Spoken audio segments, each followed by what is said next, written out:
Healthy lifestyle মানে কি শুধুই দামি দামি খাবার, দামি জিমে জয়েন করা আর হাজার হাজার টাকার সাপ্লিমেন্ট?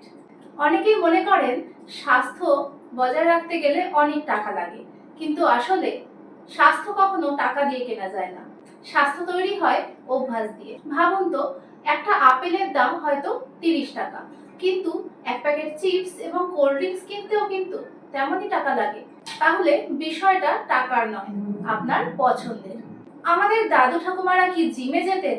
না, তারা হাঁটতেন, পরিশ্রম করতেন, বাড়ির কাজ করতেন এবং বাড়ির খাবার খেতেন। ভাত, ডাল, শাকসবজি, মাছ। আর এটাই ছিল তাদের ফিট থাকার রহস্য। সুস্থ থাকার জন্য আপনার দরকার নেই বিদেশি ফল, প্রোটিন পাউডার, দামি দামি সাপ্লিমেন্ট বা অনেক খরচ করে জিমের সদস্যপদ নেওয়া।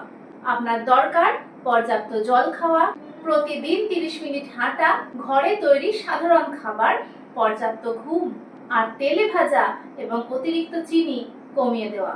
একটা কথা মনে রাখবেন, অসুস্থ হওয়ার খরচ কিন্তু সুস্থ থাকার খরচের চেয়ে অনেক বেশি। তাই মনে গেঁথে নিন, সুস্থ থাকা শুধুমাত্র বড়লোকদের অধিকার নয়। আপনি অতি সাধারণ খরচেও সুস্থ জীবনযাপন করতে পারেন। আপনার পকেট ছোট হতে পারে, কিন্তু সুস্থ থাকার স্বপ্ন সবার অধিকার। আজকে থেকেই আপনার খাওয়া দাওয়ার অভ্যাস বদলান, ঘুমের অভ্যাস বদলান, প্রত্যেকটা জীবনযাপনের ধরন বদলে ফেলুন। আর বদলে ফেলুন নিজের মানসিকতা। তাহলেই বদল আনতে পারবেন আপনার সুস্থতায়। খাওয়ার দাওয়ার সংক্রান্ত অনেক ইনফরমেশন পেতে আমার সঙ্গে থাকুন সাবস্ক্রাইব করে, আর এই ভিডিওটা ভালো লাগলে লাইক করে দেবেন।